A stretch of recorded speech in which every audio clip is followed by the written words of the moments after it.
Words offer the means to meaning, and for those who will listen, the enunciation of truth. And the truth is, there is something terribly wrong with this country, isn't there? Cruelty and injustice, intolerance and oppression, and where once you had the freedom to object, to think and speak as you saw fit, you now have censors and systems of surveillance coercing your conformity and soliciting your submission. How did this happen? Who's to blame? Well, certainly, there are those more responsible than others, and they will be held accountable. But again, truth be told, if you're looking for the guilty, you need only look into a mirror. I know why you did it. I know you were afraid. Who wouldn't be? War, disease, terror. There were a myriad of problems which conspired to corrupt your reason and rob you of your common sense. The most merciful thing in the world, I think, is the inability of the human mind to correlate all its contents. We live on a placid island of ignorance, in the midst of black seas of infinity, and it was not meant that we should voyage far.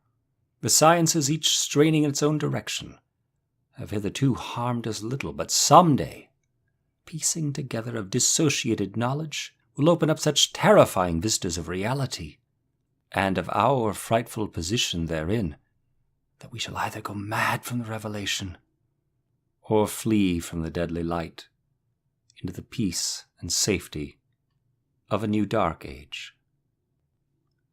You are here because you know something. What you know you can't explain, but you feel it. You felt it your entire life, that there's something wrong with the world.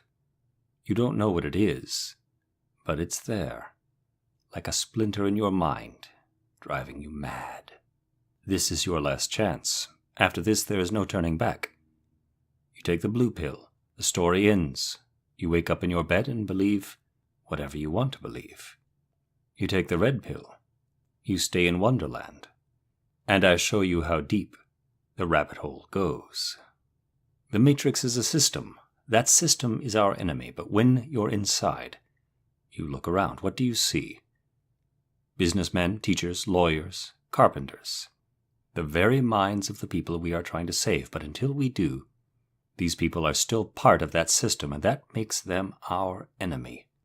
You have to understand most of these people are not ready to be unplugged, and many of them are so inert, so hopelessly dependent on the system, that they will fight to protect it.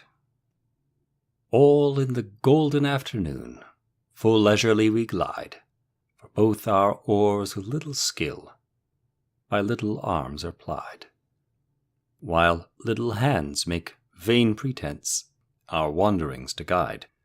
Ah, cruel three, in such an hour, beneath such dreamy weather, to beg a tale of breath too weak to stir the tiniest feather. Yet what can one poor voice avail against three tongues together? Imperious Prima flashes forth her edict to begin it. In gentler tones, Segunda hopes there will be nonsense in it, while Tertia interrupts the tale, not more than once a minute. Wake, for the sun who scattered into flight the stars before him from the field of night, drives night along with them from heaven, and strikes the Sultan's turret with a shaft of light. Before the phantom of false morning died, methought a voice within the tavern cried, "When all the temple is prepared within, why nods the drowsy worshipper outside? Come, fill the cup, and in the fire of spring your winter garment of repentance fling. The bird of time has but a little way to flutter, and the bird is on the wing."